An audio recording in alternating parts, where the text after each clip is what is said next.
Buenas tardes a estas segundo día del quinto simposio Comunicación, Educación y Ciudadanía en la Era Digital, que organiza el programa de Tecnologías, Comunicación, Educación, Prácticas en Comunicación y Educación de la Universidad Nacional de Quilmes. Estamos hoy con la mesa Perspectivas Federales de la Investigación en Comunicación. Tenemos a dos queridos colegas valiosos, importantes, del campo de la comunicación en Argentina, Alejandra Sebrelli, de la Universidad Nacional de Salta, y Luis Sandoval, de la Universidad Nacional de la Patagonia San Juan Bosco. Así como ven, tenemos al norte y al sur reunidos en esta reflexión federal, así que para nosotros es muy importante y nos congratulamos y les agradecemos esta presencia y esta participación en nuestro simposio. En principio vamos a escuchar en primer lugar a Luis Sandoval.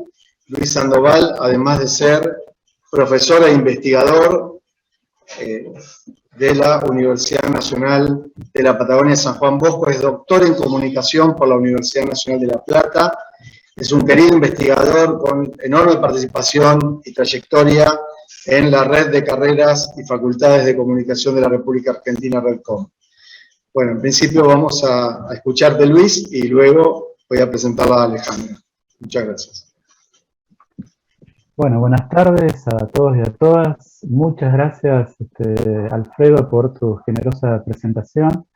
Quiero agradecer a toda la gente de ahí de la UNCI, y especialmente a Leo Murolo, que fue quien me cursó la invitación para estar compartiendo este momento virtual, en el caso de Alejandra y yo, presencial para ustedes. Ojalá pronto sea presencial para todos. Bueno, a ver, voy a compartir la pantalla. Yo les quiero compartir un recorrido en términos de investigación y algunos aprendizajes a partir de ese recorrido, personal pero también colectivo. Estas cosas surgen especialmente del trabajo en el marco de dos espacios que son el Grupo de Trabajo sobre Internet, Tecnología y Cultura de la Universidad de la Patagonia San Juan Bosco, que es donde trabajo con otros colegas, y también de los intercambios en el contexto de algo que voy a mencionar ahora enseguida, que es la red de investigadores e investigadoras sobre apropiación de tecnologías digitales. ¿Por qué? Porque bueno, la apropiación de tecnologías es el área en el cual yo vengo trabajando hace bastante tiempo. Es un área de estudios que arranca especialmente a partir de la Cumbre Mundial de la Sociedad de la Información, comienzos de este siglo, y que tiene, por supuesto, como todas estas cosas, líneas de trabajo que confluyen acá. ¿Cuáles son? Bueno, son varias, yo voy a mencionar dos o tres nomás. Una es la línea de la domesticación de tecnologías, es decir, pensar los usos de los dispositivos digitales como un lugar donde es necesario que las personas produzcan sentido, heredero, por supuesto, de la tradición de los estudios críticos de audiencia, de la idea de que al momento de encontrarse con un texto mediático, el receptor produce sentido, es activo, es creativo. Entonces hay una línea de comunicación que confluye acá, hay otra línea que viene más de educación, del área de la tecnología educativa, es decir, el interés por el uso de tecnologías en el proceso de enseñanza y aprendizaje, y que se traduce en la apropiación educativa de las tecnologías. Y hay otras áreas, como la sociología de los movimientos políticos y sociales, que en algún momento se encuentran con la necesidad de analizar como objeto el uso de las tecnologías digitales, de Internet, por parte de los movimientos, ¿no? Lo que ahora llamamos ciberactivismo. Bueno, este conjunto de líneas de trabajo, de reflexión disciplinarias, confluyen en esta área de estudios sobre apropiación de tecnologías, en el marco también de las políticas de inclusión digital que llevaron adelante muchos gobiernos, especialmente de la región de América Latina.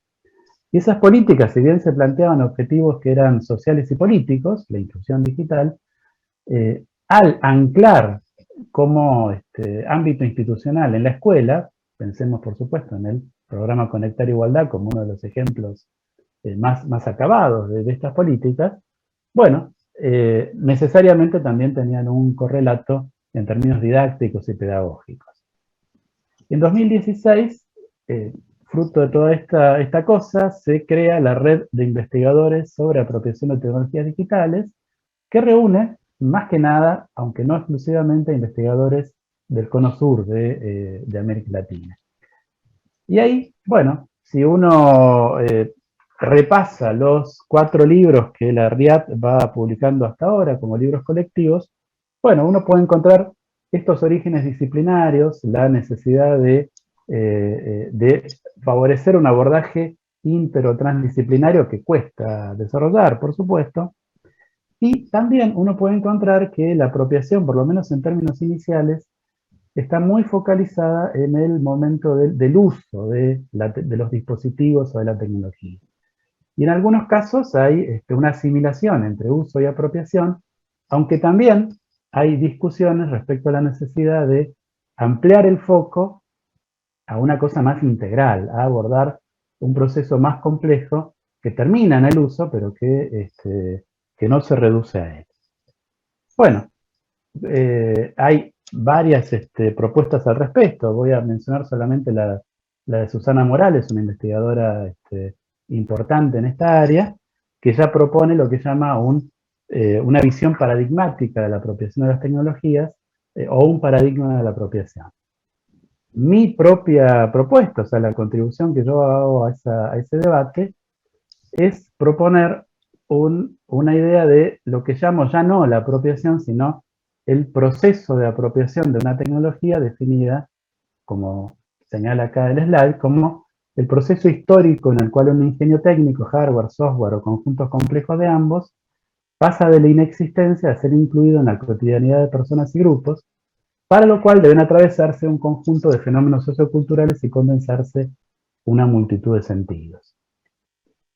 Y acá hay una deuda directa en la forma de conceptualizar el proceso de apropiación de tecnologías del conocido por todos ustedes modelo de codificación de Stuart Hall, en cuanto a pensar que un proceso es una articulación de momentos diferenciados y diferenciables en los cuales no hay una determinación en sentido fuerte, pero sí hay una articulación y una puesta de límites o una serie de condicionamientos respectivos. Y pensado así, y pensado desde una perspectiva analítica, cómo hacer investigación con esto, yo propongo estos 4 momentos. El momento del desarrollo técnico, el momento de las regulaciones, el momento de las estrategias empresarias y el momento de los usos de una tecnología. Por supuesto, bueno, las limitaciones del diseño bidimensional, en realidad cada uno de estos momentos tendría que tener flechas que van hacia todos los otros y que a su vez van y vuelven, pero bueno, por un lado así se entiende, y por otro lado, la verdad de la milanesa es que cuando uno aborda una indagación empírica tiene que establecer decisiones y secuencialidades.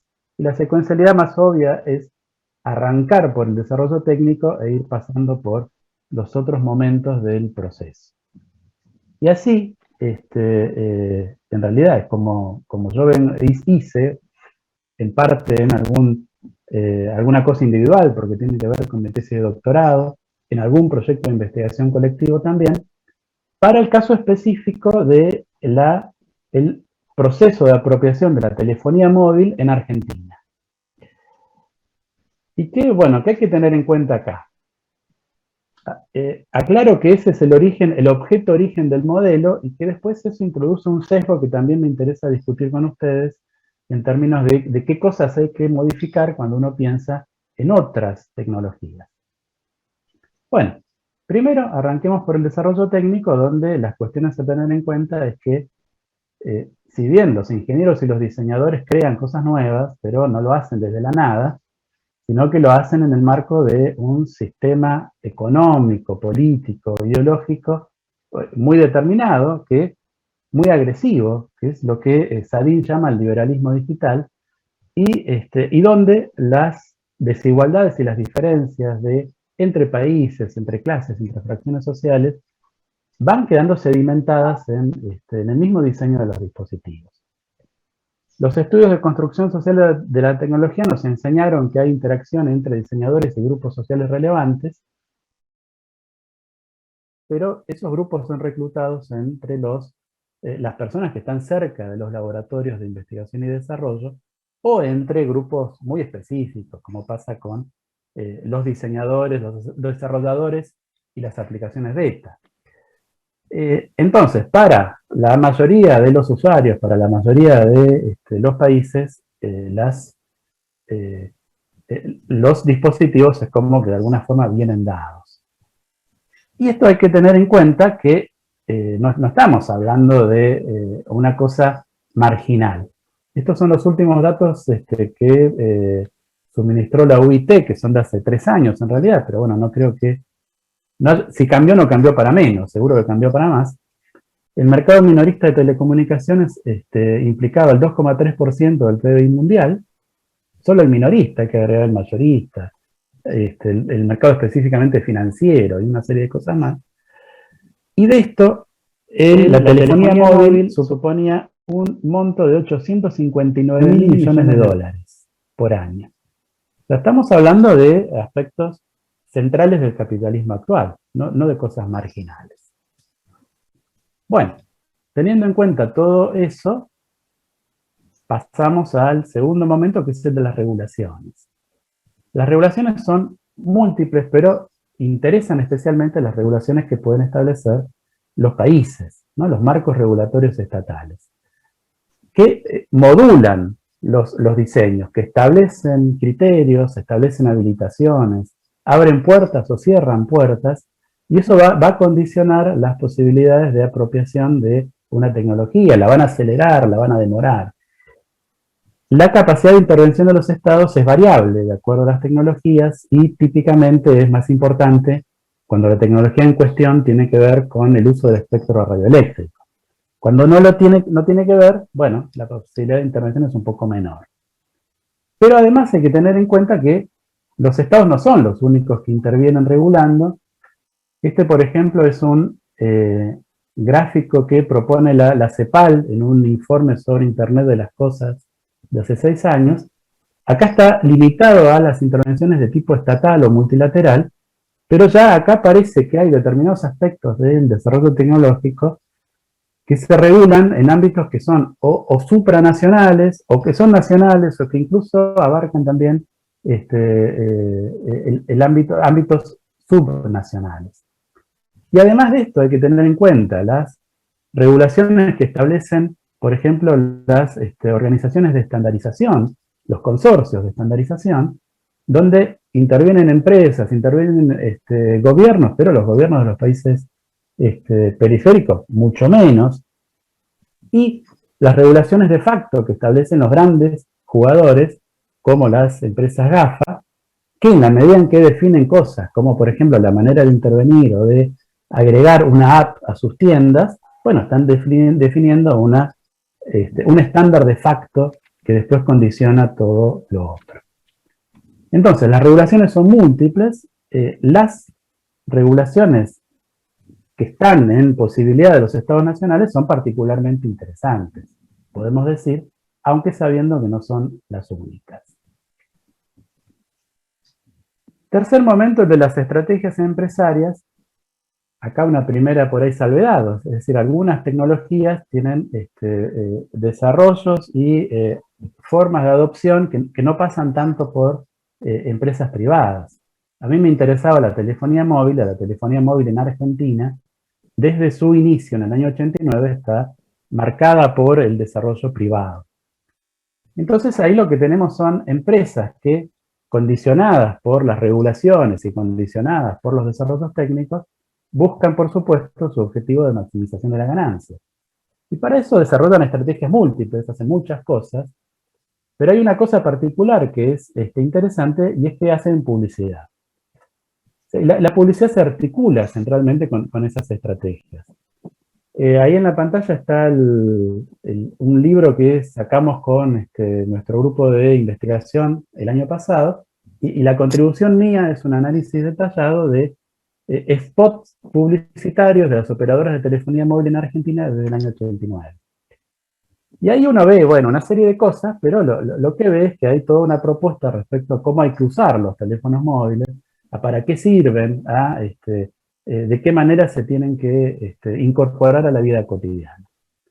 Entonces, un análisis de esa retórica publicitaria nos permite ver, bueno, qué es lo que se le está proponiendo a los usuarios, que finalmente son, por supuesto, los que en última instancia utilizan los dispositivos de una forma u otra. Y en ese análisis de los usos, por lo menos de los usos del teléfono móvil, bueno, encontramos muchas cosas. Encontramos que la familia sigue siendo un lugar estratégico para pensar esa apropiación. Encontramos que muchas de las cosas que las personas hacen con los teléfonos móviles, con los teléfonos celulares, son confluyentes con la retórica publicitaria, pero también encontramos límites y resistencias que en un trabajo que publicamos con Roxana Cabello establecemos como de dos tipos.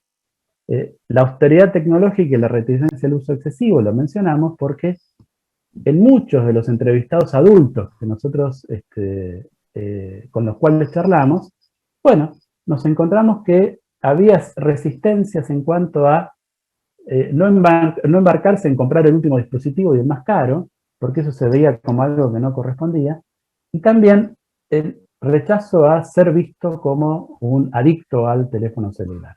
Cosas que, por supuesto, no condicen en principio con lo que le interesaría a la industria o al negocio. Bueno, esto como una presentación del modelo y de un caso concreto que sería el del teléfono celular. Y, por supuesto, o sea, la idea de que el uso finalmente es algo que tiene que estar como parte central del análisis, que es la que explica todo el proceso.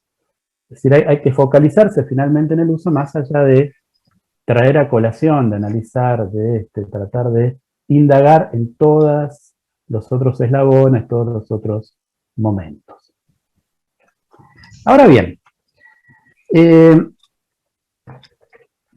hay en ese artículo donde Susana Morales habla del paradigma de la apropiación, ella también adopta este modelo que yo recién presenté, pero le agrega un quinto momento, o ella llama una dimensión, y ella lo llama el componente imaginario de la tecnología. Y dice eso, en tanto esta es significación social imaginaria, como el otro componente imaginario de la tecnología, que es el software. La investigación en la que está anclado este trabajo de ella, era una investigación sobre los imaginarios de los desarrolladores de software, con la premisa, que yo creo que es correcta, de que lo que tienen en la cabeza los desarrolladores después sedimenta en los procesos en los productos, y eso después condiciona el uso, condiciona el proceso de la apropiación. Yo no estoy seguro de que la imaginación sea otro momento equivalente a los anteriores, sino me parece que es más bien una dimensión transversal. Y lo que me parece es que a lo que ella apunta, o lo que me hace pensar a mí, es a que todo este proceso implica una producción de múltiples discursividades, y donde la publicidad es una de esas discursividades, y es la que se puede vincular más directamente a las estrategias empresarias, pero hay otras que se vinculan menos. Todo el discurso periodístico sobre las tecnologías, todos los youtubers que hacen reviews y unboxing sobre los aparatos, que está bien, están condicionados por las empresas que le mandan los aparatos, pero el condicionamiento es diferente, al menos. Y después hay discursos, como los discursos ficcionales, que están mucho menos relacionados, si es que tienen alguna relación, y que son muy importantes en algunos aspectos. Si cualquier tecnología que uno piense puede encontrar un discurso ficcional de referencia, pero en algunos casos es tremendamente marcado. Y eso es lo que pasa con la inteligencia artificial, con el discurso acerca del futuro malquímico, llamémosle así. Entonces, en lo último que hemos producido, que es un trabajo con conjunto con Marta Pilar Bianchi y Mauro Varela, nos focalizamos en esto, ¿no? Nos interesó ver qué se estaba imaginando acerca del futuro y además cómo las personas estaban imaginando el futuro. Esto venía del trabajo en una cátedra en Comunicación, Tecnología y Cultura, una cátedra de grado, donde hace 3 años lo que estamos haciendo es mirando series de televisión y películas con pocas condiciones. Una es que sean recientes, que no sean de hace muchos años. Otra condición es que traten la tecnología como un tema central. Y una tercera condición es que traten de, en el presente, que estén ambientadas en un presente paralelo o en un futuro próximo. O sea, no nos interesa Star Wars. Y con esos criterios encontramos un montón de películas y series que están hablando del futuro. Y una cosa, nosotros nos centramos en este trabajo que hicimos con Marta y Mauro en 2 de estas producciones. Una es la 3ª temporada de Westworld en HBO, y la otra es una miniserie que se llamó Devs, que le emitieron en Fox, las 2 en 2020, y las 2 sobre la inteligencia artificial. ¿Y ahí qué encontramos? Bueno, varias cosas interesantes. Una es que la inteligencia artificial acá no es antropomorfa, como en muchas otras producciones. Otra cosa es que no se subleva, no trata de matar a los seres humanos, sino que obedece lo que los humanos le dicen, pero donde el problema no es el problema de la rebelión de las máquinas, sino es el problema de que al saber todo, las máquinas, al tener la capacidad de la inteligencia artificial de conocer todo, y por lo tanto de predecir todo, lo que está en entredicho es la misma posibilidad de la libertad humana. Entonces nosotros vemos ahí, decimos que hay una especie de desplazamiento desde un paradigma Terminator, todos conocemos la saga Terminator, donde sería la idea de que cuando las máquinas se vuelven autoconscientes, lo que hacen es exterminar a la especie humana, a un paradigma que nosotros llamamos el paradigma Hobbes, donde el problema es otro. El problema es en qué medida la capacidad de conocer de las máquinas pone en entredicho lo que nosotros somos como seres humanos. El problema que está siendo discutido, que está, por ejemplo, es el tema del último libro de Eric Sadin. Él habla de la potencia aleteica de la inteligencia artificial, de decir la verdad, y por lo tanto de inhabilitar la propia libertad de los seres humanos. Bueno, más allá de que nos interesa analizar series, a nosotros siempre nos interesa hablar con la gente, y en este caso hablamos con adolescentes y con jóvenes acerca del futuro, de cómo ven la cosa, de cómo van a ser las tecnologías. Nos encontramos con muchas cosas interesantes, pero voy a mencionar 2 solamente. Una es que los problemas actuales que presenta el desarrollo tecnológico no están muy presentes en lo que las personas o nuestros entrevistados imaginan acerca de las tecnologías. Hay un desplazamiento, y es un desplazamiento que tal vez esté favorecido por el mismo discurso narrativo. Hay investigaciones que explican 2 cosas. Explican que los relatos de ciencia ficción no son muy realistas, cosa que nadie sorprende, pero lo segundo es que son la referencia no solo para los públicos, sino incluso para los ingenieros y también para los decisores políticos, que cuando piensan en regulaciones, lo que piensan es lo que aprendieron de los relatos ficcionales acerca de la tecnología. Lo segundo, el que reafirma esto, es que nuestros entrevistados, si bien nosotros no les proponíamos ejemplos de series o de películas, nosotros sobre eso, Mutis por el Foro, ellos nos traían permanentemente ejemplos de series, películas, videojuegos, cómics, como recursos cognitivos para pensar las tecnologías y para pensar el futuro. Un solo ejemplo, un adolescente que dice, pensando en el futuro, yo me imagino que vamos a hacer todos re Wall-E. Pensando en la película de Pixar, donde los seres humanos son superfluos, son obesos mórbidos en camas que se desplazan en el aire, y en realidad la que toma todas las decisiones es una inteligencia artificial. Bueno, dicho esto, cierro con una cosa que tiene que ver con la inteligencia artificial y que tiene que ver con nuestro campo de la comunicación, porque me parece que puede haber algunos que entre ustedes a los cuales esto puede movilizar. Y es que en este momento, además de la importancia de las representaciones y de la importancia social de los cambios tecnológicos, social, política, económica, también hay toda una discusión en términos teóricos. ¿Por qué? Porque el campo de la comunicación está basado teóricamente en la distinción fuerte entre seres humanos que cumplen roles de comunicadores y máquinas que son los medios o los canales. Y ahora nos encontramos con que hay sistemas y dispositivos que están diseñados para interactuar con nosotros. Y no solo eso, sino dispositivos y sistemas a los cuales las personas les adjudican o los perciben como actores comunicativos. Entonces hay toda una discusión ahí y hay algunos investigadores actuales que están proponiendo incluso lo que ellos llaman el área de la comunicación humano-máquina.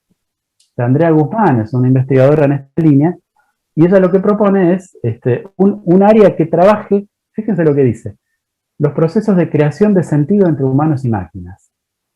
Bueno, ¿vamos para eso? Bueno, la verdad que no tengo ni idea, pero me parece bastante seductor pensar en esta línea y en un futuro que es inmediato, estas cosas que nos parece que están en las películas de ciencia ficción, o ya están ahora interviniendo y condicionando nuestra vida, o lo van a hacer muy, muy rápidamente. Bueno, muchas gracias hasta acá y bueno, seguimos con la charla luego. Bueno.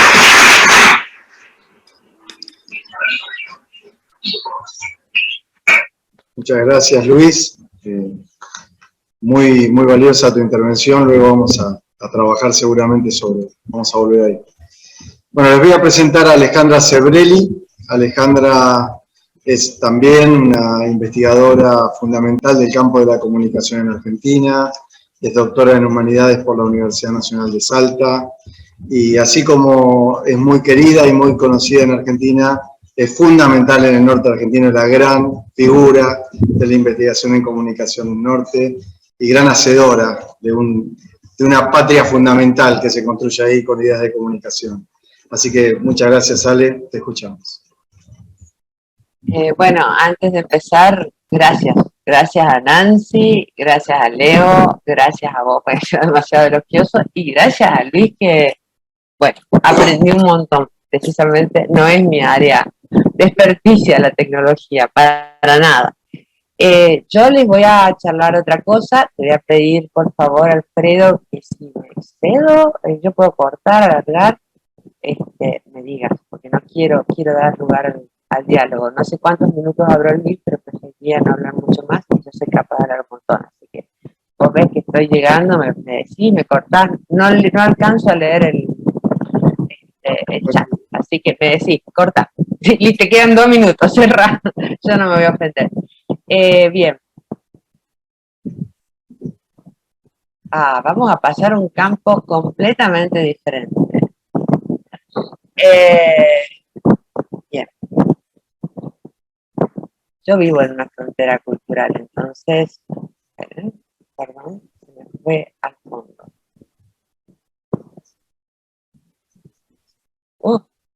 Me parece larguísimo. Lo puedo cortar, gente, no se asusten. Bueno, yo lo que les voy a proponer es pensar una epistemología fronteriza para el campo de lo que podríamos llamar varias teorías latinoamericanistas y situadas, una comunicología latinoamericana. Y voy a tomar de allí 2 categorías, que una no es mía en absoluto, es absolutamente plural, y otra sí, pero que es totalmente, yo no creo en los saberes individuales, así que verán, es totalmente prestada y pensada en común. Ahí están mis lugares de pertenencia, la Universidad Nacional de Salta y un grupo internacional que es Comunicación y Decolonialidad, con quienes estoy pensando, y mucho de lo que voy a decir es un pensamiento encaminado con ellos. Bien, básicamente voy a explicar muy velozmente lo que es la categoría de fronteras. Primero, desde su fundación, tiene que ver con la noción de Estado. Y al punto que funciona cada vez que hablamos de frontera como una partecita, una sinécdoque del Estado-Nación, ¿sí? Y que es siempre problemática e interpeladora. Nos interpela tanto a ese Estado desde el punto de vista geográfico, temporal, geopolítico, cultural. ¿Por qué? Porque siempre que hablamos de una frontera, hablamos de la irrupción de algún tipo de alteridad, ¿sí? En el discurso oficial. Y ya vamos a ver cómo eso nos interpela todas las certezas que cada uno tiene identitarias acerca de la cultura, inclusive del mismo territorio. Entonces, es una noción geográfica y territorial, obviamente, pero que no funciona solo hacia afuera, delimitando espacios, podríamos decir estados nacionales, provinciales, sino también hacia adentro, porque lo que nos interesa a nosotros es ver cómo funciona desde el punto de vista simbólico, discursivo, de sentido. ¿Por qué? Porque produce una diferenciación sociocultural que va hacia adentro, ¿sí? Porque, dos cosas. La primera cuestión es que significa siempre un atravesamiento, un obstáculo comunicacional.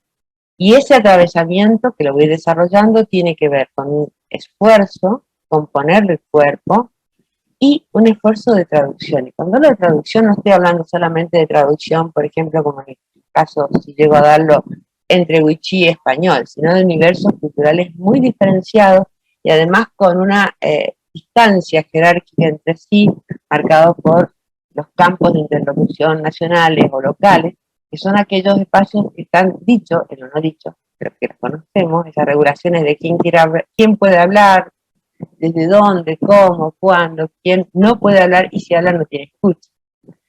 Entonces, o sea, lo que hace una frontera cuando aparece es molestar, porque va a molestar la representación homogénea, que generalmente es deseada, a veces imaginada y a veces impuesta por la hegemonía del pueblo. Entonces, primero va a aparecer en la frontera, en la cultura como algo bastante difícil de determinar. La delimitación va a ser siempre contingente y coyuntural.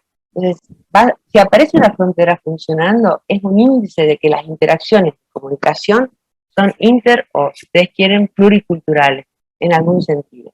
Pero al mismo tiempo va a ser una señal, un acento, como el acento que ponemos entre el niño y él habla, para diferenciar una función de otra, según diacrítico, que va a producir o coproducir estereotipos y estigmas. Siempre es una representación territorial, espacial, identitaria, al mismo tiempo, de hecho yo lo estoy usando como objeto, voy a hablar de una metodología de análisis mínimamente y de una epistemología. En mi caso particular, hablar en y desde una frontera cultural es un lugar de enunciación, es un lugar político, ético y epistemológico. Entonces, como espacio, es un espacio empírico. Yo les diría, bueno, la frontera entre Salta y Bolivia, por ejemplo, o la triple frontera más conocida, que es la frontera entre Iguazú y la que llamamos la triple frontera Iguazú, Ciudad del Este y bueno, la ciudad de Brasil y Foz. Entonces, pero al mismo tiempo también es un lugar simbólico. Cuando hablamos de una villa, por ejemplo, y la marcamos como un espacio de frontera, ¿no? Y ese espacio de frontera es siempre poroso, más allá de las regulaciones, pero al mismo tiempo necesariamente va a ser defensivo y conflictivo. Cualquier tipo de certeza que traigamos desde las hegemonías o desde la frontera, al contraponerse se van a quebrar. Eso hace que la comunicación vacile, se quiebre, se disemine, hasta a veces no haya posibilidad de comunicación. ¿Por qué? Porque desde un lado y del otro los códigos son diversos y nada es como uno está acostumbrado, como debería ser, ¿no?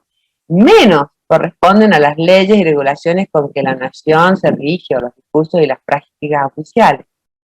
Todos los lenguajes culturales que entran en contacto en este espacio de frontera se van a traducir con mucha dificultad y a veces hasta se desconocen.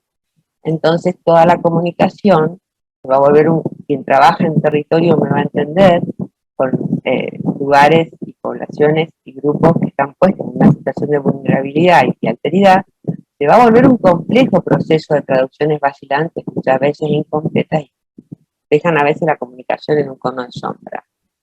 ¿De dónde saqué la idea de que podemos pensar a través de fronteras culturales? Bueno, de uno de los fundadores, mucho antes, ¿no? De que apareciera el grupo llamado, conocido como el grupo El Giro del Colonial o el grupo Comunicación de Colonialidad, uno de sus fundadores, argentino-norteamericano, Walter Miñolo, ya a finales, digamos, del siglo pasado, proponía un pensamiento capaz de producirse en espacios fronterizos. Para él, o para mí, toda Latinoamérica está llena de espacios fronterizos. Es muy heterogéneo el continente, es muy desigual. ¿Qué entendía por pensar o teorizar a través de fronteras culturales? Primero, un espacio entre, aquí la deuda con Homi Bhabha es indudable, entre las prácticas de intercambios más cotidianos, de todos los días, y la práctica científica. Esto que después la Sousa Santos va a llamar diálogo de saber y que voy a retomar. Pero también entre las múltiples formas de culturas y lenguajes de todo el continente.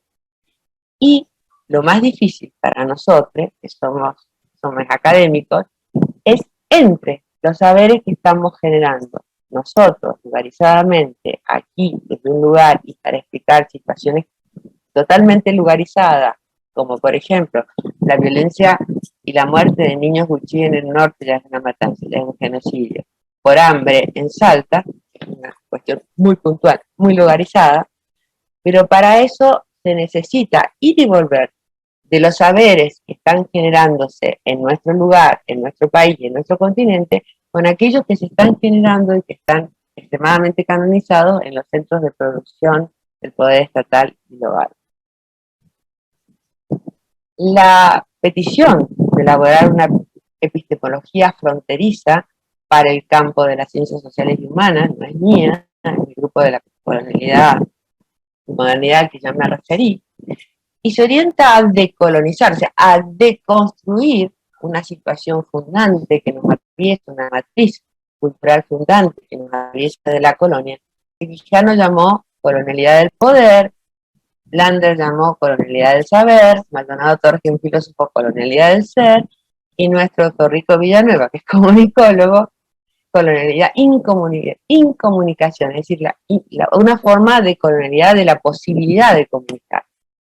¿Qué significaría esto? Poner el foco en toda la diversidad del continente, siempre tratando de visibilizar las voces de los oprimidos. Le aclaro que esto es antes de Sousa Santos.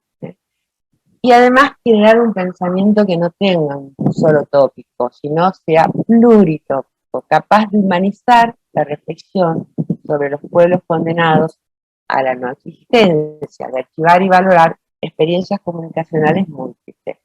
Dar cuenta de las disputas representacionales, por el poder de la representación, a lo reguillo, digamos, que muchas veces son audibles porque se dan en el espacio público, pero otras veces son inaudibles porque están silenciadas. Entonces, se pretende pensar como una práctica indisciplinadora de las disciplinas tradicionales, y esto es una petición de Castro Gómez, de una perspectiva académica latinoamericanista libertaria.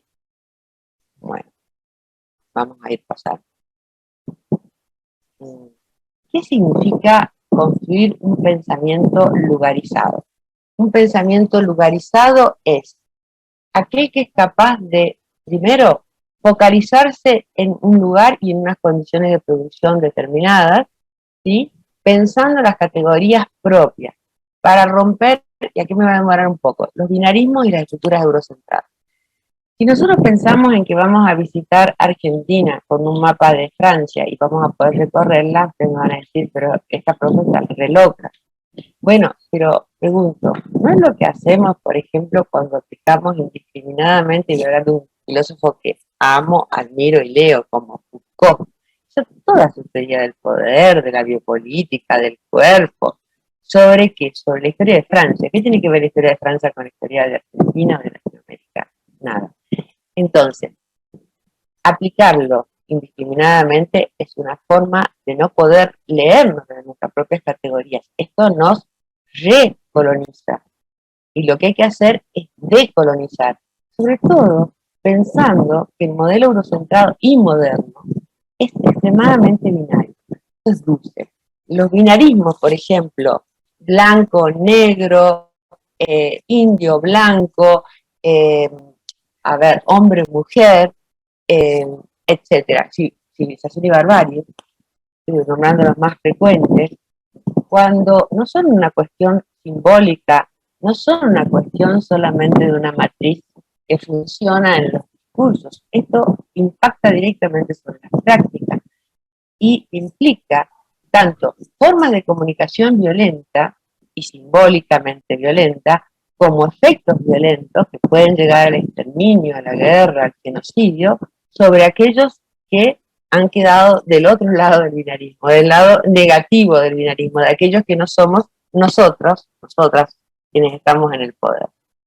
Entonces, estas producciones comunicacionales que se dan en toda Latinoamérica y que son tan difíciles de leer, porque en algunos casos son diglósicas desde el punto de vista lingüístico e inclusive desde el punto de vista cultural, nos están dando cuenta nada más y nada menos de formas diversas de mirarse, de representarse, de decirse, pero sobre todo de convivir comunitariamente consigo mismos y también con la tierra, con la vida.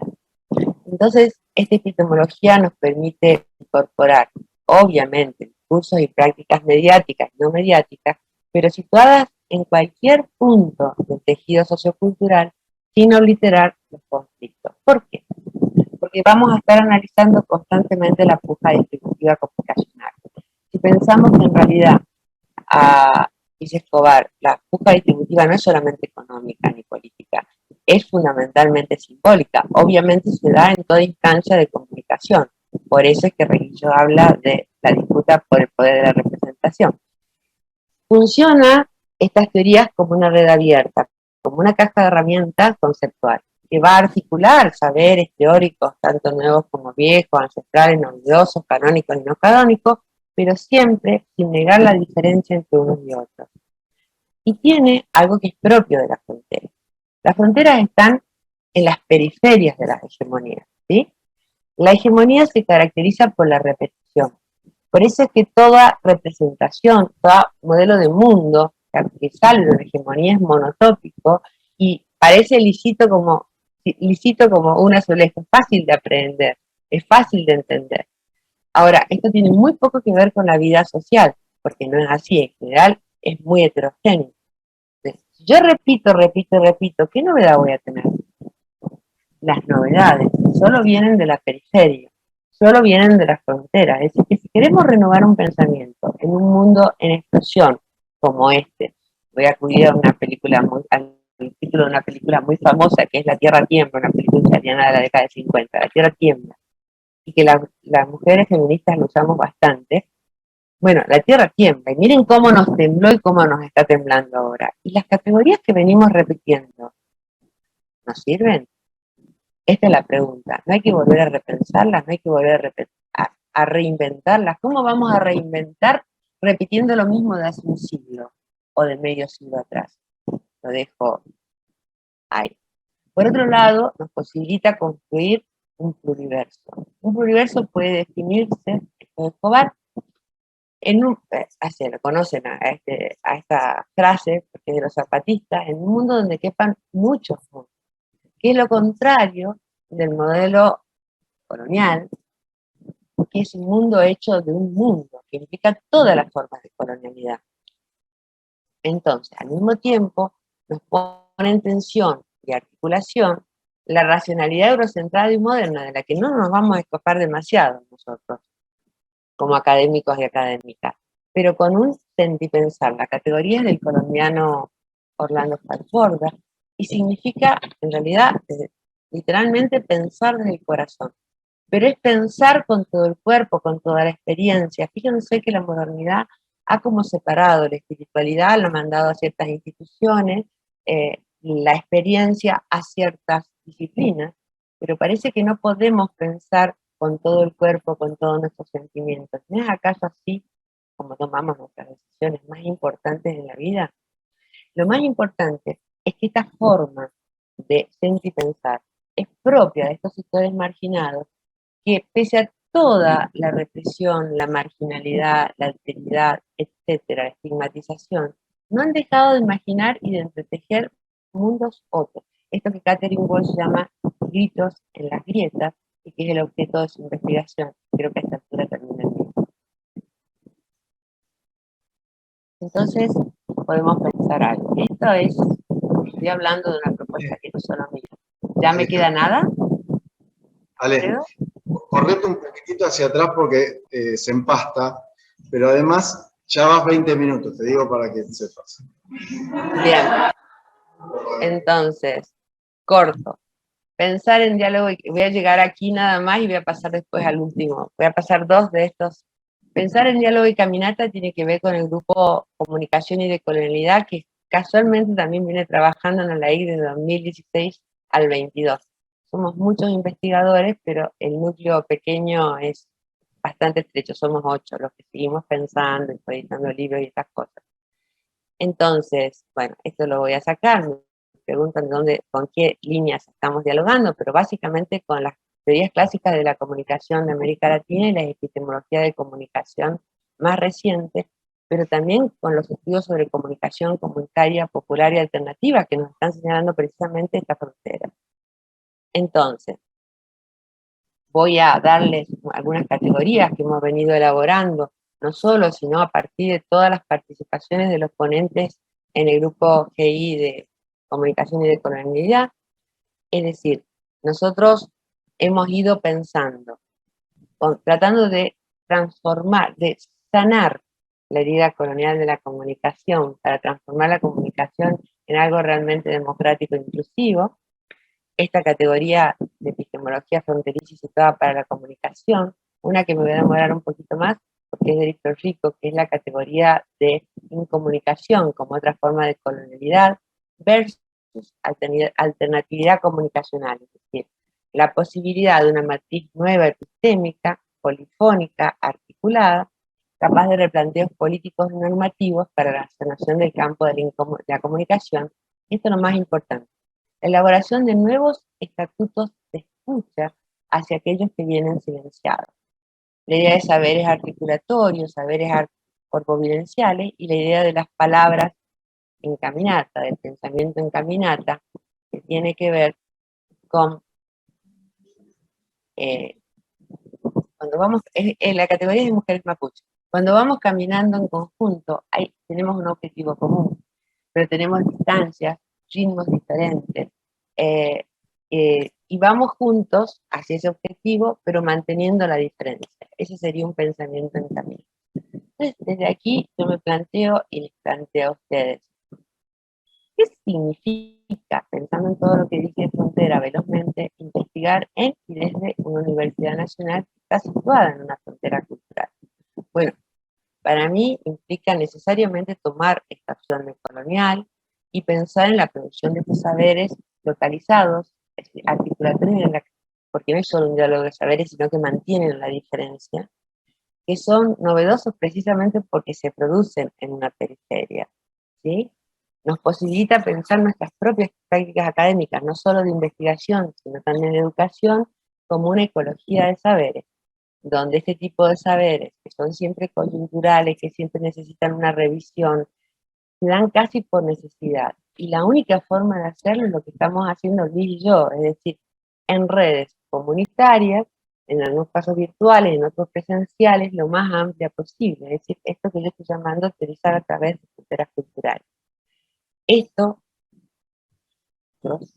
implica el descentramiento de formas de conocimiento tradicionales y una forma de individuar el campo de la comunicación y de las ciencias sociales muy marcado por los eurocentrismos, por la globalización y por el neoliberalismo. Muchas gracias.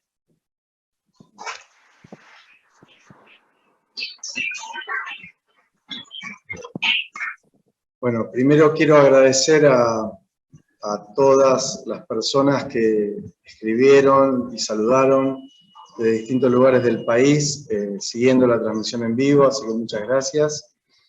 También decirles a Ale y a Luis que tienen la presencia de un selecto grupo con mayoría de mujeres, pero que integran distintos lugares fundamentales de la universidad.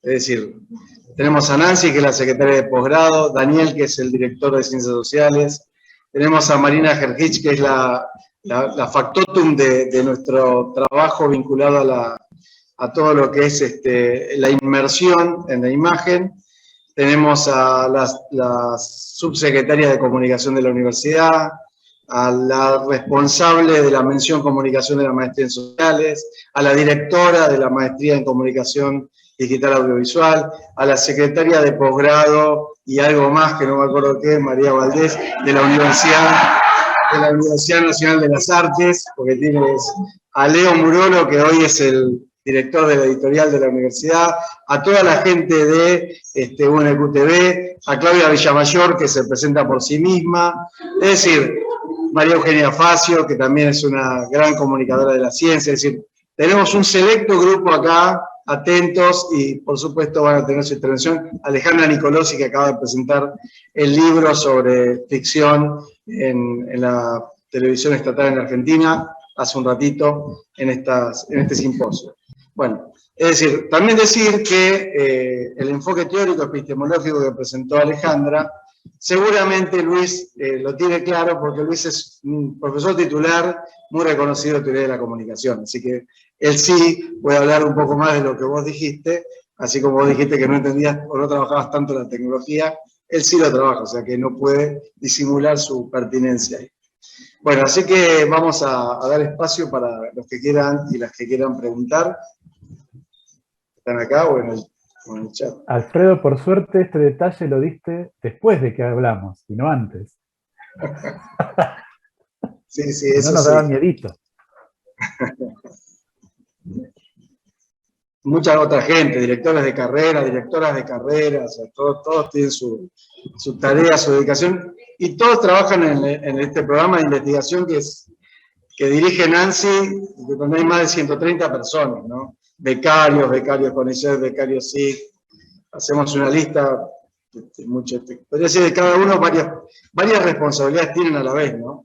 Ana Elber, que trabaja en materiales didácticos de virtual y está ayudando a la Nancy con todo, y está ahí, también me ayuda a mí con sus mensajes. Es decir, todos hacemos un poco de todo acá en este espacio bimodal.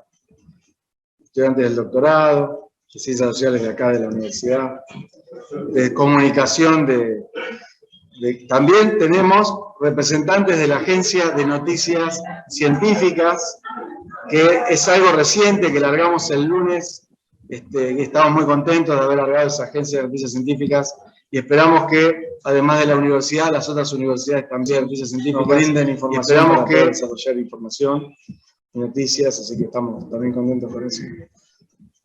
Bueno, y no me pidan que siga estirando, ustedes tienen que decir algo. Preguntamos si nos escucha. Hola Ale, hola Luis. Si no, parate y acercate. ¿No? Leo quiere preguntar, yo traduzco, dale. Bueno, no, porque Ale estuvo haciendo un recorrido sobre varios de sus trabajos. Habiéndola leído bastante, Luis también, la pregunta puntual se me ocurre ahora, a Ale, en primera instancia. Habiendo leído sus trabajos, su recorrido y demás, de conceptualización de las representaciones sociales en el campo de la comunicación, para nosotros una biblioteca es ir a leer a Ale, a Víctor también, ¿no? Y otros, y con otros autores con quienes trabajar. Recién nos decía que el concepto de la representación de fronteras se podría aplicar a lo mediático también. Se podría ampliar un poquito más, con las representaciones sociales también el trabajo con representaciones mediáticas en algunos sucesos. Fronteras, diciendo que se podría aplicar al proceso de lo mediático, se podría decir algo más sobre eso. ¿Escuchaste, Alexis? No, muy poco. Escuché algo de representaciones de lo mediático y ahí se me fue. ¿Podés traducirlo? Si el concepto de fronteras, hizo una larga introducción valorando. El concepto de fronteras se puede aplicar también a las representaciones mediáticas, a lo mediático, que vos lo mencionaste, pero si podés ampliarlo. Bueno, Leo Murolo, director editorial, también un largo currículum. Bueno, Leo Murolo, además, es alguien muy querido y muy admirado por mí. Bueno, la primera cuestión es que claro que sí. De hecho, está por salir en Biblos un libro sobre representaciones estigmatizantes en los telediarios del NOA y del NEA, que me acaba de llegar la prueba de galera y está por partir. Esperemos llegar a algún congreso para llevarlo en papel, pero va a también tener formato ebook, que lo hicimos con investigadores de universidades nacionales de Jujuy, Salta, Tucumán, la UNE, que es Corrientes y Chaco y Misiones. O sea, fue un esfuerzo importante bajo mi dirección. Y ahí sí te puedo contestar. En realidad, para mí, cada vez que hay un estigma, está marcando algún tipo de estigma, y que sea, está marcando un funcionamiento de una frontera. Es decir, donde aparece un signo de alteridad, ahí funciona una frontera. Hablo de una frontera ya no geopolítica, algún tipo de frontera interna. Es decir, y aparece un conflicto comunicacional. En este libro, precisamente lo que nosotros hacemos es analizar muchas representaciones sociales en telediarios, en situación de frontera cultural, porque pensá, Misiones, pensá, o sea, hay lugares que la frontera cultural no solamente es simbólica, estamos hablando de fronteras culturales muy marcadas desde el punto de vista geopolítico y geocultural. Entonces, sí, claro que tiene que ver. Y tiene que ver porque, a ver, lo que va a marcar es precisamente que estas representaciones sociales, la primera cuestión es que la categoría como nosotros la entendemos es una categoría que da cuenta de una flotación de estas representaciones sociales que son fundadas en distintos tiempos de la memoria colectiva y que siguen circulando. Inclusive parecen haber desaparecido. Voy a dar un ejemplo. La idea de que los mapuches eran maloqueros, es decir, hacían malones, es el discurso del siglo XIX, es el discurso de la campaña del desierto del XIX. Sin embargo, desde el 2009 lo tengo registrado en el diario La Nación, y últimamente La Nata, que yo, no es casualidad tampoco, reaparece con muchísima fuerza y obviamente no significa lo mismo. ¿Por qué sucede esto? Porque las representaciones, primero, son capaces de como pegarse unas a las otras y mantienen latentes los usos anteriores y pueden ser actualizados, resignificados y a lo Bastín reacentuados, es decir, ponerles un nuevo valor o marcar un nuevo valor in estigma. En este caso, por ejemplo, de la idea del indio maloquero, del indio que hace malones y que, bueno, hay un programa de La Nata del año pasado que no sé cuántas denuncias tuvo, creo que a la semana tenía cerca de 17, sobre indios al ataque se llama, y donde él habla de los malones. Ha hablado antes en Clarín, en el diario Clarín, de los malones, y obviamente esto tienen intereses corporativos y tienen intereses de todo tipo para quedarse con un territorio que vale una fortuna, que es el territorio de los pueblos indígenas mapuches. Entonces, los criminalizan y le adhieren un nuevo elemento, que es el de terrorismo. Es decir, se van como conjugando. Si las representaciones no funcionan solas, van circulando en lo que podríamos llamar discurso social o lo no, si ustedes prefieren una formación discursiva en un momento dado, y se le van pegando y se van adosando a otras representaciones afines.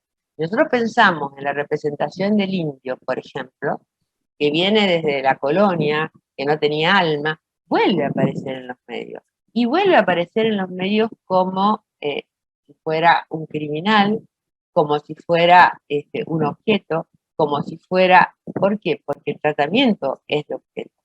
Entonces, cuando nosotros empezamos a analizar las representaciones de esta forma, en situaciones, primero nos marcan no solo una frontera cultural extrema, sino que nos marcan la historia de construcción de esa, o sea, si ustedes quieren la historia de la circulación de la representación desde el punto de vista discursivo, pero también la historia de cómo se ha ido construyendo esa frontera en los discursos, tanto políticos como en los discursos mediáticos. Piensen que el diario La Nación viene desde el siglo XIX, en los discursos literarios, en los manuales escolares, y sigue circulando. Y si es recuperado por los medios concentrados, que como dice María Graciela Rodríguez y como dice Grimson, y yo sostengo, pero aquí puntilla, son los coproductores de la diversidad y la diferencia. Entonces, estudiar, digamos, cómo funcionan estas fronteras, cómo es posible atravesarlas, qué implica el atravesamiento, cuáles son las posibilidades de traducción, también nos posibilita pensar estrategias para deconstruir esto que viene transitando, que son discursos de odio, y que vienen transitando en las fake news y en las noticias falsas de hoy por hoy. Entonces, ustedes me dirán, ¿importa? Claro que importa. Entender que estamos construyendo desde el Estado Nacional y desde las hegemonías sucesivas, claro, no igual, con diferentes signos, con diferentes significados, una frontera cultural extrema que se traduce en muchos casos en el exterminio y en el genocidio de nuestros pueblos indígenas, hoy por hoy, y doy un caso, no solo de los muertos a balazos, de las víctimas de Santiago Maldonado, ¿se acuerdan? Sí, de Rafael Nahuel, sino me voy a llevar a las otras víctimas. 222 pibes huichís muertos de hambre solo en 2020 según datos oficiales. ¿Cómo se llama eso?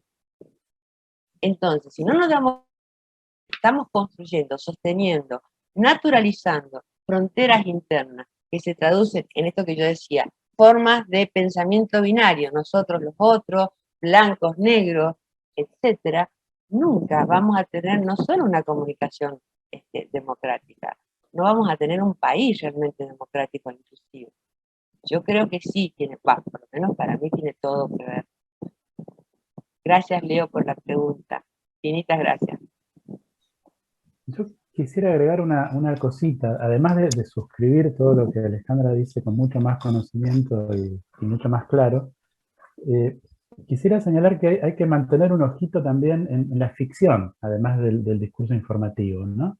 En ese libro que les mencioné hay, por ejemplo, ¿no? Hay muchos otros ejemplos, pero hay un artículo de dos colegas muy jóvenes de acá, Lourdes Gudiño y Noelia Peralta Bareiles, que analizan las series de televisión argentina sobre marginalidad. Y si bien el objeto es distinto, no es lo mismo la marginalidad que los pueblos originarios, pero mucho de lo que dijo Alejandra sobre los pueblos originarios se aplica exactamente al discurso ficcional sobre la marginalidad. Incluso cuando en principio parecería ser un discurso reivindicatorio, un discurso que se identifica, y sin embargo traslada todas estas representaciones negativas y estigmatizantes que Alejandra decía, ¿no? que vienen de muy lejos, pero que nos atraviesan. Eso es lo que parecería. Muchas gracias, Luis. Claro que sí. De hecho, si vos podés pensar en jóvenes de barrios vulnerables, por ejemplo, en mujeres, disidencias, afrodescendientes, migrantes, por decirte lo que se me viene rápidamente a la cabeza, vamos a encontrar funcionamientos muy parecidos. Y en todos los casos, lo que hemos descubierto es que aparece una revictimización porque aparece el tema de la criminalidad. Y el tema de la criminalidad es lo que aparece como estatuto imposible, pero como argumento justificatorio de cualquier tipo de violencia contra esta gente, ya sea simbólica, ya sea política, ya sea, digamos, explícita, ¿no? Como por ejemplo entrar bueno, voy a hablar de lo que más sé, porque trabajo con pueblos indígenas, entrar en plena pandemia a un pueblo tapieté que estaba ocupando sus tierras, pero que habían sido vendidas con ellos adentro y los estaban acusando de usurpadores. En el momento en que en Argentina era el lema quédate en casa, entró la policía salteña, armada como si fuera a la guerra, antimotín, y valió a niños, bebés, ancianas, las rameó. ¿Saben lo que es ramear? Agarrarlas de los pelos y tirarlas contra los postes. Nadie dijo nada. Nadie dijo absolutamente nada. ¿Por qué? Y porque los indios son terroristas, como me dicen algunos colegas y gente que no pertenece, por lo menos a mi espacio político. Los indios son terroristas, los indios son sucios, los indios son ignorantes, borrachos, alcohólicos, y bueno, que ellos terminen solos. Esta es la cuestión. No vamos a hablar de la violencia contra mujeres indígenas porque hay que hablar un año y medio. Entonces, pero esto es lo que eso es lo que está pasando. Entonces, a mí me parece que de construir estos discursos, de construir estas representaciones que van marcando las fronteras culturales, me vuelvo a repetir, la frontera interna es un espacio de violencia, simbólica en el mejor de los casos, pero eso siempre se va a traducir en una forma de violencia sobre los cuerpos y los territorios, siempre, según las épocas, según los gobiernos, con mayor o menor fuerza. Entonces me parece que hay que avisar, hay que poner un ojo sobre, y lo que dice Luis es tal cual, no hay nada más peligroso, de hecho, ¿de dónde sale la fundación del país en la matriz civilización y barbarie? De Sarmiento. del Facundo. Pero antes de eso, está el libro de Echeverría, La cautiva, donde los indios aparecen como parte del paisaje, aparecen después como animales, en el mejor de los casos, si es que se les reconoce que estén vivos.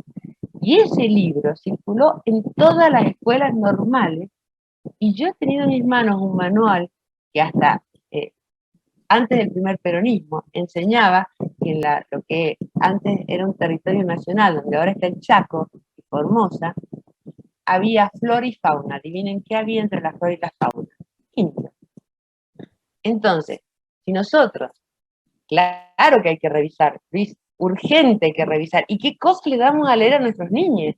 ¿Cuál es la literatura canónica? ¿Qué consumen? ¿Qué series están consumiendo?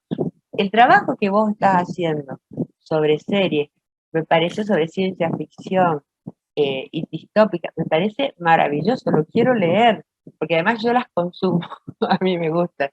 Y sí me parece muy interesante todo lo que dijiste en relación a los usos, en relación a la imaginación, que en última instancia se transforma en imaginación política también, ¿no? Gracias. ¿Alguna otra pregunta del grupo?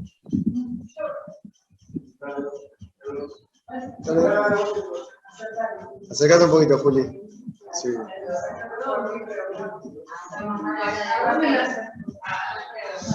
Acá al mic, este es el bien. Acá al mic.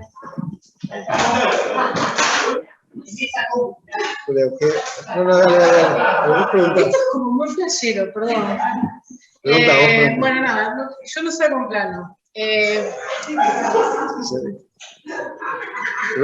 Voy a querer preguntar, digamos, me voy a otro lado, pero como la tengo a Alejandra acá, es como, bueno, por lo menos en mi información, la referente de pensar la noción, la categoría de representación. Yo siento que la categoría de representación sigue como muy atada a una cuestión de logocentrismo, ¿no? de imagen. ¿Cómo pensar la categoría de representación en una clave que involucre el movimiento sensible del cuerpo? Que involucre el cuerpo vibrátil, ¿no? Digo, porque cuando una representación se afectiviza, es una creencia. Y ante una creencia es más difícil la transformación, por eso es tan interesante las ficciones, como hemos visto hoy, que producen esos movimientos sensibles que hacen que yo pueda reconfigurar internamente mis propias cadenas representacionales. Entonces, digo, lo pienso más en una clave de la noción de Donna Haraway, de figuraciones, pero algo que, porque a veces como que digo, me parece maravilloso pensar en clave de frontera para epistemológicamente, me hace como que todavía es como que se estuviera medio vieja, o qué le podemos poner a la categoría de representación para que involucre lo otro. Eso. Experiencial. Bueno, invitada a trabajar, bienvenida al equipo. A ver, me estás marcando, yo hablé de sentipensamiento, ¿verdad? Pero lo marqué como una expresión de deseo. Yo todavía no sentipienso tanto, salvo cuando hablo de mujeres indígenas o de mujeres. Creo que lo que vos estás marcando es una carencia de la categoría, pero te invito a pensarla con nosotros. O sea, con el equipo de investigación. Me encantaría que lo pensáramos juntas. ¿Te parece? Porque no te puedo responder a eso. Entiendo que es una falencia y tenés razón. Cuando hablaba de que las categorías están viejas, empecemos por las propias. Tenés toda la razón del mundo. Porque en relación a lo no colonial, sí, decolonial. De colonizar, no sabe cómo es la palabra, lo plantea ella, no es de colonial, o sea, desmontar lo colonial, lo paternalista del asunto, ¿no? La división cultura, naturaleza-cultura, hay que ir desmontando ese gran linealismo, cuerpo-mente, ¿no? Como por ahí. Bienvenida al equipo. En serio te lo estoy diciendo. A ver, no se me había ocurrido, porque hay cosas que uno recita como expresión de deseo y no necesariamente transitó. El libro que está saliendo ahora es un libro que tardó 4 años, nos pilló con toda la enfermedad de Víctor Arancibia y el especialista en televisión era él. A ver, fue un libro que nos ha costado a todos y a todas dolor. Entonces tiene ciertas categorías previas a la pandemia y previas a que yo también empiece a transitar otros caminos más cerca de los cuerpos, más cerca de un sentir pensar propio. Yo atravesé un proceso de sentir pensar muy fuerte. Entonces, bienvenida al equipo. Acabas de abrirme una nueva línea de investigación y de reflexión que creo que es indispensable. ¿Ves? Esto es pensar en caminata. Muchas gracias. Nacho.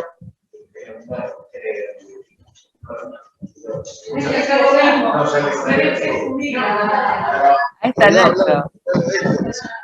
No, el escenario ya lo subo. ¿Cómo andan? ¿Todo bien? Qué lindo verles. No, lo que era sumamente sencillo y pensando, Luis, en esto en este esquema que vos nos compartías el ciclo, digamos, que no piensa de lo que hace el desarrollo técnico, la investigación pertinente, las estrategias empresariales, y bueno, los usos, que son quizás en esta partecita del equipo de investigación donde más nos enfocamos. Y pensando en el libro, en ese libro que compartía en pantallas, un capítulo específico que veía esas publicidades del principio de los 2000, que eran tan divertidas, que eran tan graciosas. Y la telefonía celular, cuando surgió en esa época, en el mainstream mediático, nos daba gracia, nos sorprendía. Y una pregunta sencilla, pero si pensamos en una entelequia de los y las usuarios y usuarias. ¿En qué momento ese dispositivo considerás que nos dejó de sorprender, nos dejó de generar una novedad, nos dejó de hacer reír con algún nombre y pasó a ser parte de una cotidianidad en la cual definitivamente lo necesitamos, pero ya no tanto desde el goce como hasta hace no tanto tiempo? Bueno, eso, vuelvo a lugar y los quiero a los Gracias, Nacho, por la pregunta. Efectivamente, o sea, yo creo que a ver, en la forma que yo pienso la apropiación de tecnologías hay mucho del modelo de domesticación, ¿no? Que sigue vigente hasta la actualidad con investigaciones sobre tecnologías por ahí, dispositivos actuales. Y hay una cosa en el cual, no sé si, no puedo decir la generalidad, pero algunas tecnologías, el teléfono celular por caso, pasa a ser parte del paisaje. O sea, pasa a incorporarse de una forma y uno piensa, o sea, bueno, yo tuve la oportunidad de mirar todas esas publicidades y las más viejas son publicidades que están dirigidas a diría un publicista, un segmento ABC1, o sea, gente de mucha guita, ejecutivos. Hay una muy interesante de Motorola, que no es argentina, eso no fue parte del corpus, pero es muy ilustrativa, porque en el único momento en que aparece un obrero es porque lo que sería el director de la obra le pasa el teléfono para recibir una orden. Ese es el momento en el cual el obrero se encuentra con el teléfono. Y así, bueno, está lleno de ejecutivos que juegan al golf y hablan por teléfono, etc. Bueno, ese es el momento inicial. Por supuesto, eso no representa para nada la situación actual de nuestra relación con los teléfonos celulares. O sea, hay todo un proceso en el cual algo que era extraordinario y que era parte de gente de mucha guita, pasa a ser visto como algo que tal vez con una justificación se pueda adquirir. La justificación a mediados primera parte de los años 2000 tenía que ver con la seguridad, ¿no? Este tipo de relatos, bueno, compré el teléfono porque, me decía un entrevistado, porque mi esposa estaba embarazada y tenía que ir a dar clase a tal lado, y entonces eso me daba seguridad. Y después pasa, en un proceso bastante rápido, si lo pensamos, hacer una cosa que pasa a ser una cosa que totalmente incorporada. Ahora, más allá de que uno puede describir todo ese proceso, también hay una cuestión de pensarlo en términos teóricos y metodológicos, porque es más fácil pensar un proceso de apropiación de tecnologías con algo que es más raro, o sea, que todavía no está incorporado. Y por ahí el desafío es imaginar dispositivos metodológicos para dar cuenta de la importancia de lo que ya tenemos como parte del equipaje de la vida cotidiana. Eso es un tema importante e interesante, es decir, no es que porque lo tengamos incorporado ya dejó de tener importancia. Me parece que no, o sea, no lo vemos, no lo tenemos en el paisaje, no lo registramos, está totalmente incorporado, pero bueno, tiene alguna importancia, no quiero hablar de efecto, pero bueno, de alguna forma también hay que dar cuenta de eso hoy, con esta tecnología, con otras tecnologías también. Si vamos a cosa precisa, en el caso de Argentina, te diría, Nacho, 2005. O sea, 2007 es el año de saturación en Argentina. Pero bueno, eso como estadística, nada más. Gracias. ¿Alguna otra pregunta? Lía Gómez. Hola, hola. Quiero descubrir una cosa, que es posibilidad de hacer preguntas sin introducción, ¿no? Porque cuando leo una introducción de la pregunta, automáticamente como pregunto sin hacer mi introducción antes. Pero lo voy a intentar. Y tiene que ver con dos cuestiones. La primera es hace poquito trabajé con Ana en el curso de la Escuela de Verano en la universidad, donde ella proponía de la categoría de frontera. Si puedes mencionar... Perdón, te interrumpo, Elías. ¿Sabes qué? Me parece que a Alejandra le pasa lo mismo. No te alcanzamos a escuchar bien. Yo no Capaz escucho, que es cierto. si te acercas al micrófono, no sé. ¿Te acercas un poquito más? ¿Me escuchan ahí? Ahí sí. No, bueno. La pregunta es la siguiente. Voy a practicar dos veces. Primero, Ale, si podés trabajar un poco más esta idea que para mí genera una tensión interesante, que es lo mismo pensar desde la frontera que pensar en la frontera, en su construcción, que es la epistemología de la frontera, ¿no? Porque para mí ahí hay algo que puede ser interesante, valga la redundancia, de profundizar en esa línea. Y Luis, solamente una reflexión, es que en su exposición todo el tiempo pensé en la película Volver al Futuro, y en esta idea de cómo pensamos la tecnología en relación a que efectivamente se construye en el presente. Que en realidad hay una única posibilidad de construcción de sentido que lo tiene el ser humano en su totalidad, y desde ahí también pongo en tensión un poco la categoría de sentido pensante, lo pregunto, y no es en todo caso el campo científico que nos hace producir esas categorías por el paradigma positivista, porque en realidad la humanidad en su conjunto no puede disociar en ese sentido. Hagan que es posible disociar la mente de lo sensible, cómo construimos, cómo enunciamos en el lenguaje esa disociación. Eso me parece como una reflexión de la exposición de usted, que agradezco mucho al simposio en general y que uno se va avanzando.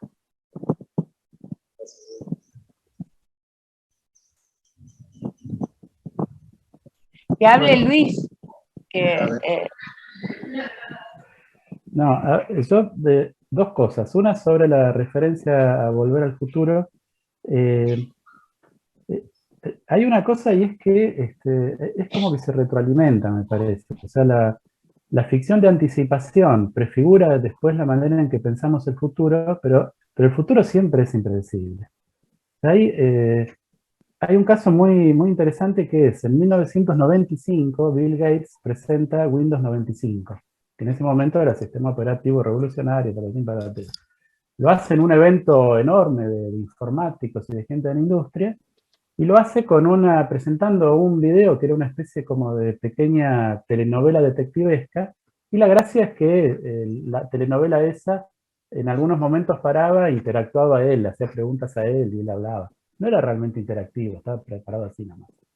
Bueno, esa pequeña telenovela mostraba una especie de caso detectivesco y mostraba lo que Bill Gates pensaba que era el futuro 10 años después, o sea, 2005. Y no había teléfonos celulares. O sea, en toda la telenovela no hay ni un teléfono celular. Y cuando en realidad la telefonía celular ya se estaba desarrollando. Y uno dice, Bill Gates, que debía ser el tipo que tenía la mente pensada en cómo iba a ser la industria del futuro. Bueno, el futuro siempre es impredecible, y no tenemos patinetas voladoras, como en Volver al Futuro, pero de alguna forma hay una retroalimentación. O sea, lo que imaginamos condiciona lo que hacemos, y lo que va pasando siempre sorprende. Eso, ya todos sabemos que la historia no termina. Lo segundo que quiero decir, y solamente señalar, porque no tengo nada para decir al respecto, es evidente que tenemos una crisis del cartesianismo, y tenemos que dar cuenta de eso, ¿no? No sabemos cómo, ¿no? Yo por lo menos no tengo ni idea de cómo hacer con eso, pero es evidente que esta disociación binaria cuerpo-mente ya no sirve para dar cuenta de lo que queremos dar cuenta, de aquello que nos pasa. Ahora, ¿cómo se hace con eso? Es que habla Alejandra, yo la escucho. ¿Cómo se hace con eso? Yo no te puedo dar una respuesta de algo que no sé. Vos me haces pensar por primera vez y te lo agradezco infinitamente. Agradezco siempre la posibilidad de hablar, a ver, de escuchar a gente que como vos me hace pensar cosas que no tenía ni previstas, ni pensadas, que a lo mejor veía como problemas y que me tocan. ¿Cómo no me van a interesar los usos tecnológicos que me han hecho sufrir y las apropiaciones toda la primera parte de la pandemia? Pero no es algo sobre lo cual yo me ponga a meditar, y vos me has hecho meditar, y encima me has hecho meditar desde lo que a mí me interesa, que son las ficciones. Así que infinitas gracias, pero no te puedo contestar eso. Sí te puedo decir algo.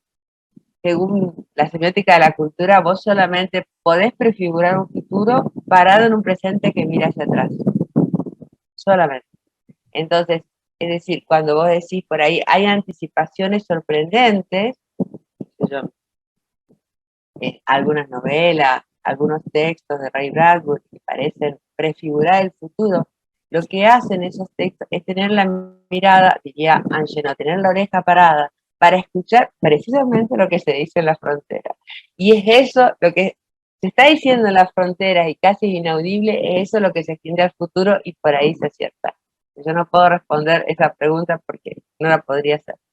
Sí quiero responderle a Lía, gracias Lía querida, hemos sido un placer infinito dictar este curso a media. La diferencia es vivir en una frontera, yo vivo en una frontera cultural, que Salta, digamos, Salta es una frontera cultural en más de un sentido, históricamente lo fue, desde la colonia hasta nuestros días, una zona de pasaje, ahora es una frontera geopolítica, de hecho tenemos una de las fronteras tripartitas, es una frontera cultural, tenemos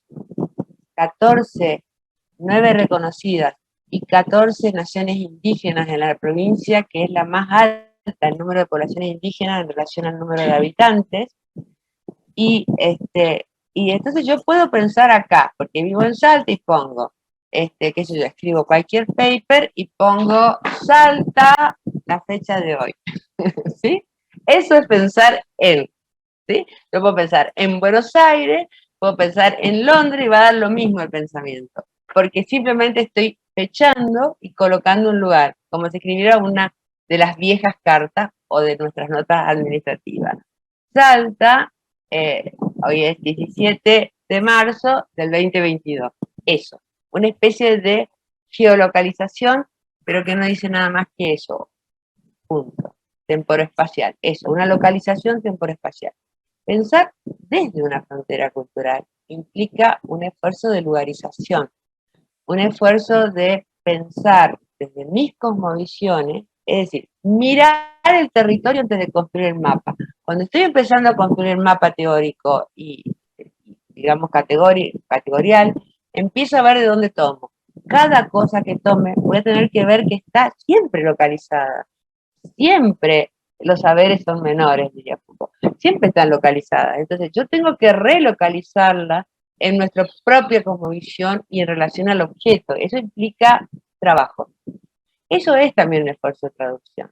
Y cuando yo digo teorizar a través de fronteras culturales, ya tiene que ver con los saberes articulatorios de los que estaba hablando, porque implica lo que tenemos que hacer, o sea, no somos endogámicos, lo que tenemos que hacer como investigadores e investigadoras, es decir, leer todo lo que hay sobre el tema que nos permite iluminar el objeto que estamos analizando y sobre el cual estamos pensando.